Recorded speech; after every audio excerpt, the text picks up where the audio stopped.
Assalamualaikum warahmatullahi wabarakatuh. Alhamdulillahi rabbil alamin. Wassalatu wassalamu ala ashrafil anbiya'i wal mursalin wa ala alihi wa sahbihi wa sallam ajma'in. Ashhadu an la ilaha illallah wa ashhadu anna Muhammadan abduhu wa rasuluh. Allahumma salli ala Muhammad wa ala ali Muhammad. Amma ba'du. Qala al-muallimu rahimahullahu ta'ala wa nafa'ana bi'ulumihim fid daraini amin. Bismillahirrahmanirrahim. Babul kalam. الكلام هو اللفظ المركب المفيد بالوضع وأقسامه ثلاثة: اسم وفعل وحرف جاء لمعنى. فالاسم يعرف بالخفض والتنوين ودخول الألف واللام وحروف الخفض وهي من وإلى وعن وعلى وفي ورب والباء والكاف واللام وحروف القسم وهي الواو والباء والتاء. والفعل يعرف بقد والسين وسوف وتاء التأنيث الساكنة. والحرف ما لا يسله معه دليل الاسم ولا دليل الفعل.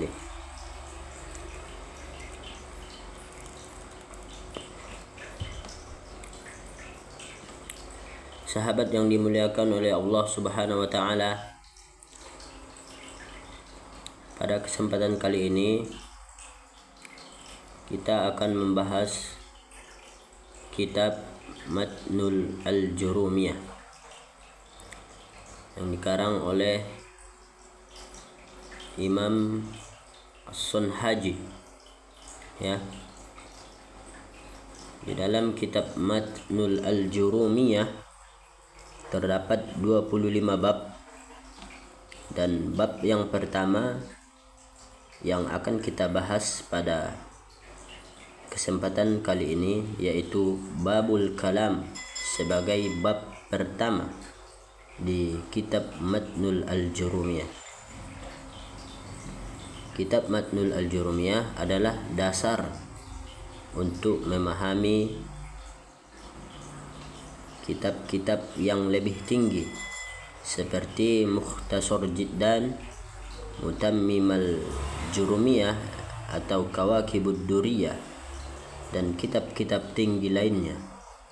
Maka ini adalah pondasi awal untuk kita memahami kitab-kitab yang lebih tinggi, atau sekaligus kita memahami bahasa Arab, dan yang terpentingnya kita memahami Al-Quran dan hadis. Karena tanpa nahwu dan sorof maka akan sulit kita memahami Al-Quran dan hadis. Oke teman-teman, langsung saja kita pelajari tentang Babul Kalam. Babul Kalam, bab tentang kalam. Kalam itu adalah kata. Al-kalamu huwa al-labdul murakkabul mufidu bil wad'i. Kalam adalah lafaz murakkab, mufid dan wad'. Apa itu lafaz? Lafaz adalah as-sautul mustamilu ala ba'dil hurufil hijaiyati, suara yang mencakup atas sebagian huruf hijaiyah. Arti dari mustamilu adalah mencakup atau melafalkan atau mengucapkan suara yang mengucapkan atau melafalkan atas sebagian huruf hijaiyah itu adalah lafaz. Contohnya nahwu, contoh Zaidin. Zaidin adalah lafaz. Kenapa kita bisa tahu Zaidin adalah lafaz? Karena dia suara yang mengambil huruf hijaiyah atau melafalkan dari huruf hijaiyah, az-zai, al-ya, ad-dal. Maka itulah yang dinamakan dengan lafaz. Apakah dengan lafaz saja dia sudah kalam? Belum, dia harus murakkab. Apa itu murakkab? Murakkab adalah ma tarakkaba min kalimataini fa aktsar. Apa yang tersusun dari dua kalimat atau lebih, fa aktsar atau lebih. Contohnya, qama Zaidun, telah berdiri oleh si Zaid. Zaid telah berdiri. Qama 1, Zaidun 2. Maka inilah yang disebut dengan murakkab. Arti biasanya adalah tersusun dari dua kalimat atau lebih. Yang kedua, mufid. Apa itu mufid? Mufid dalam konteks bahasa yang umum adalah berfaedah. Apa yang maksud dengan berfaedah?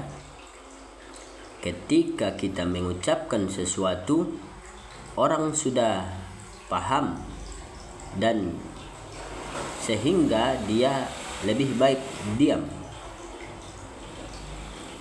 Ketika kita melafalkan sesuatu itu, orang sudah faham. Itu artinya. Qama Zaidun. Contohnya, qama Zaidun, telah berdiri oleh si Zaid. Ketika orang melafalkan kalimat qama Zaidun, berarti kita sudah faham apa yang dia sampaikan, bahwasanya si Zaid itu telah berdiri. Atau Zaidun qaimun, Zaid telah berdiri. Apakah ketika lafaz murakkab mufid sudah bersamaan, sudah dikatakan dengan kalam? Belum. Dia harus bil wad'i, bil qasdi atau bil wad'il arabi. Ketika mereka sudah lafaz, sudah murakkab, sudah mufid, harus ada yang namanya dengan bil wad'i. Apa itu bil wad'i? Bil wad'i adalah kesengajaan dengan berbahasa Arab, atau sesuatu yang dilafalkan dengan sengaja dan dia memakai bahasa Arab. Contohnya, qama Zaidun, Zaidun qaimun. Ini adalah bahasa Arab. Qama itu bahasa Arab. Ketika yang 4 ini sudah terpenuhi, dia sudah lafaz, sudah murakkab, mufid dan wadok, maka itulah yang dinamakan dengan kalam. Lanjut, wa aqsamuhu thalathatun, dan pembagiannya kalam ada 3. Aqsamul kalam ada 3. Yang pertama isim, yang kedua fi'il, yang ketiga harfu lahu ma'nan. Apa yang dimaksud dengan isim? Isim dalam arti umum adalah kata benda. Kata benda yang bagaimana? Kalimatun dallat ala ma'nan fi nafsiha walam tuqtaron bi zamanin wad'an. Kalimat yang menunjukkan atas makna pada dirinya sendiri dan tidak terkait oleh waktu. Contohnya masjidun. Apakah masjidun terkait dengan waktu? Jawabannya tidak. Maka inilah yang dinamakan dengan isim. Yang kedua adalah fi'il. Fi'il arti kata umumnya adalah kata kerja. Penjelasannya, kalimatun dallat ala ma'nan fi nafsiha wa qaturinat bi zamanin wad'an.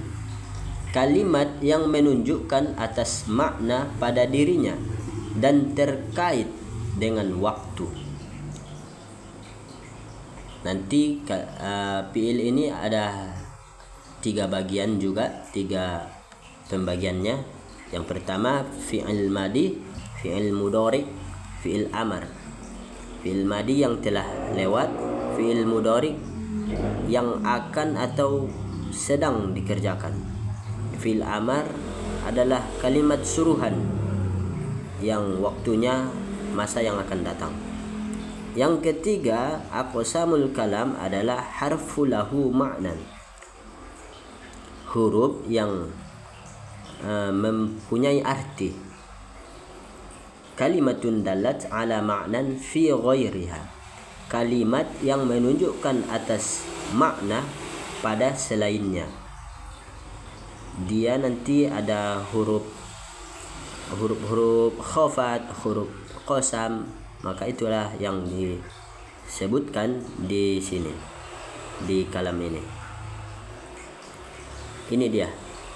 Kalam adalah ucapan yang berbahasa Arab yang tersusun dari 2 kata atau lebih yang dapat dimengerti maksudnya dan diucapkan dengan sadar. Apakah orang yang ngigau atau orang yang bermimpi dikatakan dengan kalam? Tidak, karena dia tidak sadar. Kita lanjutkan. Fal ismu yu'rafu, maka isim dikenal dengan ini. Isim dikenal dengan khafat. Apa itu khafat? Khafat adalah baris kasroh. Baris kasroh, teman-teman. Contohnya bismi. Al-mimu yang dikasrohkan itu adalah khafat namanya. Contohnya lagi Allahi. Di huruf al-ha terdapat baris kasroh, maka itulah yang dinamakan dengan khafat. Yang kedua adalah tanwin. Contohnya adalah Zaidun.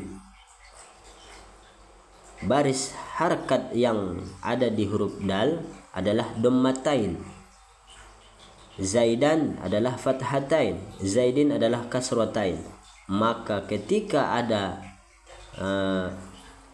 tanwin di ujung kalimat, maka dia adalah isim. Yang ketiga adalah dukhulil alifi wal lami, masuk alif dan lam. Contohnya alhamdu, alif al-lam, alhamdu. Maka ini masuk di dalam kategori tanda-tanda isim. Yang keempat adalah hurufil khafdi. Apa itu hurufil khafdi? Kita lihat lagi di matannya. Wa hurufil khafdi wa hiya min wa ila wa an wa ala wa fi wa rubba wal ba wal kaf wal lam, sampai wal lam ya. Jumlahnya ada 9. Ketika dia masuk di dalam kalimat fil baiti, fi di sini adalah huruf khafat. Dia nanti menkhafatkan al baiti, maka dia adalah tanda isim. Selanjutnya adalah tanda fi'il. Fi'il. Fi'il itu adalah kata kerja, ya.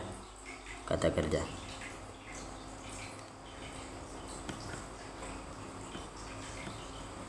Ini teman-teman. Wal fi'lu yu'rafu biqada was-sini wa sawfa wa ta'i ta'nits sakinah. Yang pertama adalah qada. Sungguh, ya. Qada qamat as-salah. Qada qamatis salah, ya. Ini adalah tanda dari fi'il. Yang kedua adalah as-sin. Contohnya saya'lamun, akan memperbuat oleh mereka. Yang ketiga adalah saufa ta'lamun. Yang keempat adalah wa ta'it ta'nisis sakinah. Contohnya adalah zahabat, laisat. Apa arti zahabat? Telah pergi, akan dia seorang perempuan, karena dia adalah ta'nis sakinah. Dan untuk huruf adalah ma la yasluhu ma'ahu dalilul ismi wala dalilul fi'li.